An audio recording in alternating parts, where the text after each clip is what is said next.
An NFL insider drops a bombshell Rams update. This is amazing. We're talking about what Adam Schefter had to say about the possibility of 99 returning to the Los Angeles Rams this upcoming season. We're also going to compare the 2021 Rams to 2026, all on today's episode of the Rams Digest. I'm your host, Josh. We'll hit on. And before we get too far into today's video, I want to remind you guys, today's video is brought to you by PrizePicks. For those who don't know, PrizePicks is America's #1 sports picks app and the absolute best way to get in on the action. Download PrizePicks right now with the link down below in our description of this video or our pinned comment. You download PrizePicks, you use code DIGEST when you're creating your account. You get $50 instantly in lineups when you play your first $5. I'm going to show you some of my NBA Finals picks later in today's episode. I have been, again, I say this over and over again almost every episode now, I'm getting cooked on my picks, guys. My picks last game were also not great, but the Spurs did win. They made this an interesting series still, so I'm going to get in on the NBA action. Yet again, if you want to get in on your NBA action, make sure you download PrizePicks, use code DIGEST, you get that $50 instantly when you play your first $5, and I'll give you my picks later on in today's episode. Thank you to PrizePicks for sponsoring today's video. Now, let's talk a little bit about what Adam Schefter had to say about the idea, the possibility of Aaron Donald returning to Los Angeles Rams. Here's a quick little synopsis of what he said. He said, nobody said that. Nobody said that it's more likely than not officially, but Adam Schefter said he thinks. So this is Adam Schefter thinking, his own opinion, that he thinks it's more likely than not that Aaron Donald will unretire. Schefter then said, noting that everyone involved is downplaying this. So everyone involved in the conversations, anyone that he's asking as a real true insider, as a real reporter, everyone is kind of saying, well, we'll see. We'll have to hold on. We'll see if he can make it out of working out and just seeing if he thinks it's possible to get it done.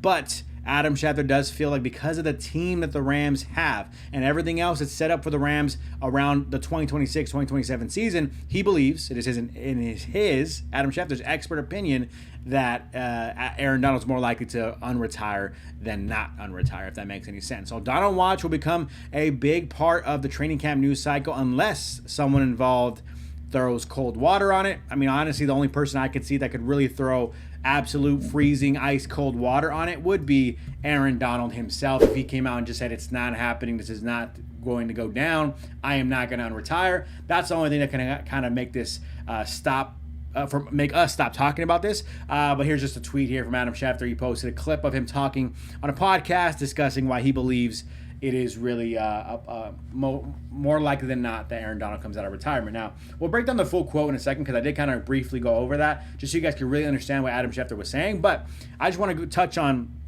that. I heard Eric Weddle actually came out. He was talking on a podcast. He was asked, hey, what do you think about Aaron Donald coming out of retirement? Eric Weddle, you kind of came out of retirement, right, for Los Angeles Rams back when they won in 2021. So how do you feel about the possibility of him coming out of retirement? And hearing Eric Weddle just sit and talk about like the grind of an NFL season, just like how hard it is physically and like not seeing your family and for weeks at a time and focusing mentally and teaching the young guys mentally, like the psychological part of the game and just kind of focusing on how to watch film, you watching film on your own, doing homework and kind of prepping for the game, and then being in pain, not being able to sleep after the game because of how painful it is playing an NFL football game. And then especially Eric Weddle was mentioning, like I was a safety, I'm talking about Aaron Donald, the physicality that he has to deal with every single day. I can only imagine the wear and tear on his body. I think he has to physically get ready for that, mentally also get ready for that. And I think just hearing Eric Weddle, if you guys haven't seen it,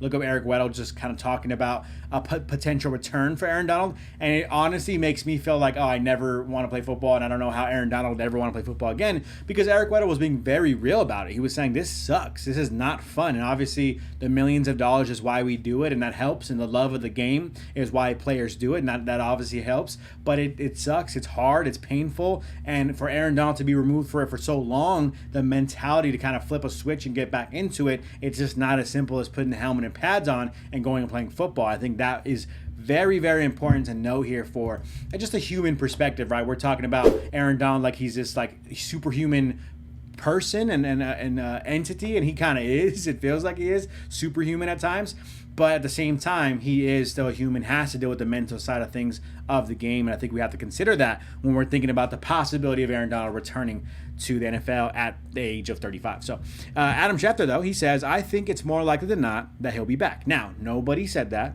Nobody said that. It still sounds like we're a ways away from Aaron Donald returning. The fact that the Rams have the team, though, like he's basically saying, but the fact that the Rams have the team that they do, and the fact that Aaron Donald will get to play with Myles Garrett, the fact that the Super Bowl is in LA this year, I just think the ingredients are there to make it happen, and we'll see whether or not it actually does. So that's kind of the breakdown of Adam Schefter's full kind of what he was saying. He's just saying it just makes too much sense. I'm not saying that this is an official report. It just, how could you not want to return to the Rams when you consider everything that is involved around this team, playing a Super Bowl in LA, winning another Super Bowl for the Rams, and also playing alongside one of the best players of all time, Myles Garrett, a good friend of yours.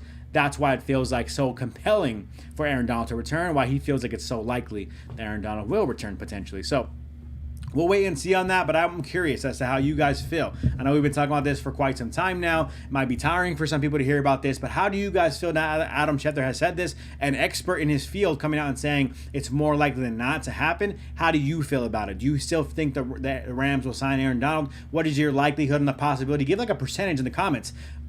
Percent from 0 to 100%. What are the odds that this guy is a Los Angeles Ram? I would put the number at about a 40% chance. I think that Aaron Donald is working out right now. He's mentally trying to get back into the game, but it's like a 40% chance that he does come back to the Rams. It's pretty high, I think, actually. The percent chance is pretty high in my mind. 4 out of 10, however you want to see it, 40%. That's where I'm at. Let me know your thoughts down below in the comment section. Do you want Aaron Donald to return? Or are you more like, you know what, I think the team is good where they're at. Maybe Aaron Donald is too old. I'm okay moving on from it. I don't know if anyone has that opinion out there, but you guys let me know in the comment section down below how you're feeling. Moving on from that, I had a quick question for you guys. I also wanted to have you guys respond to this one here.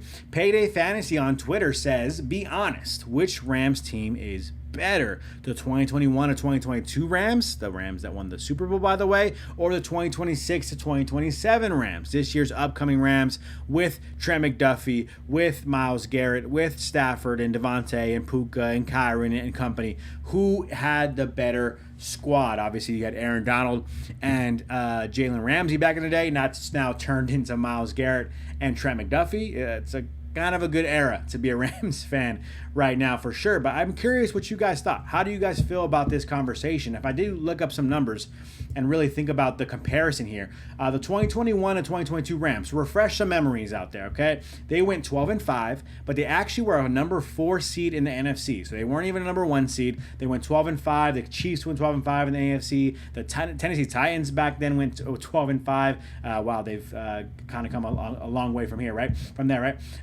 Cincinnati Bengals went 10-7 that year. The Buffalo Bills went 11-6. But we're talking about the NFC here. The Cowboys went 12-5. The Packers won 13 games that year, 13-4. Tampa Bay went 13-4, which led the Rams to being 12-5, but still being a number 4 seed, having to play a wild card game, obviously winning that wild card game on their route to winning the Super Bowl out in sunny Los Angeles, California here at SoFi Stadium. So that was kind of the breakdown for that Rams team, but we're going to talk about where they stood in terms of the NFL. I think they were like a top 10 offensive team. I think they were like a top 10 defensive team. And so that team overall, the rankings wise, were doing a really, really, really good job of just being a good team overall. 12-5, which by the way, the Rams last season, without Myles Garrett, without Trent McDuffie, without those guys on the roster, potentially Aaron Donald back on the roster, without those guys, the Rams were 12-5 last year. So the record-wise could be there. They have a number 1 pass catcher in Davante Adams in terms of touchdown receptions. We had the number 1 pass catcher in terms of receptions, period, in Puka Nacua. Stafford was an MVP last year. So a lot of ways you can say the Rams last season were close to that 2021 year. The only thing is the Rams will have a Super Bowl ring, right, to show for it in 2025. Does that mean the addition of Myles Garrett, Trent McDuffie, and other guys on this roster, could that mean this 2026 to 2027 upcoming Rams season is going to be better than a 2021 to 2022 NFL season? Well, that's for you guys to decide. Let me know your thoughts down below in the comment section. Can the 2026 to 2027 Rams surpass the 2021 to 2022 Rams? On paper they can. Like, obviously we can't see it physically yet, right? So are you saying on paper they can? Are you saying there's no chance at all? Or are you saying I don't care, go win a Super Bowl? Let me know your thoughts down below in the comment section. I think a lot of you guys might go with C there. But what do you guys think? Could this upcoming season be better than the 2021 and 2022 season? Obviously, hypothetically speaking, they have to win a Super Bowl. Of course, we already know that. So say this Rams team can win a Super Bowl next year. Do you think that that would put them up and compare them to the 2021 team? Or do you think that 2021 Rams team was just too good? Let me know your thoughts down below in the comment section. We'll love to hear from you guys. Other than that, let's go ahead and give you guys some of my upcoming picks for the NBA Finals. This is Game 4 we're talking about tomorrow. That's Wednesday, June 10th, Wednesday night. Let's go ahead and go with this Taco Tuesday. If you don't know what Taco Tuesday is, we essentially get some discounted picks on Prize Picks. So they get some numbers out there and they say, you know what, this is actually going to be easier for this player to achieve this number. So go ahead and take advantage of it on a Taco Tuesday. I went ahead and said more than for Victor Wembanyama. That's 32.5 points, rebounds, and assists. It is a Taco Tuesday, so he's hit this 4 out of the last 5 games going back to the OKC series. Now in the NBA Finals, he is looking to continue that success. And then here is my full lineup. It's a 4-pick lineup here. I've been getting cooked here, but I'm going a bunch of Green Goblins. If you don't know what Green Goblins are, Green Goblins make the picks easier for you. So Taco Tuesday makes my picks easy, and Green Goblins make my picks easy. That's 4 easy picks here on Prize Picks to hopefully 3x my money. Dylan Harper more than 8.5 points. OG Anunoby more than 11.5 points. Stephon Castle more than 10.5 points, and Victor Wembanyama more than 32.5 points, rebounds, and assists. That is my power play pick on Prize Picks. If you guys disagree there, you want to make your own picks on Prize Picks, download Prize Picks right now with the link down below in your description. Make sure you use code DIGEST so you get $50 instantly when you play your first $5. Again, link is down below in the description and your pinned comment right here on today's video. Make sure you guys get on the action with Prize Picks. Thank you to Prize Picks for sponsoring today's video. And other than that, that's going to do it for me on today's episode. I am your host, Joshua Giron, and I'm out.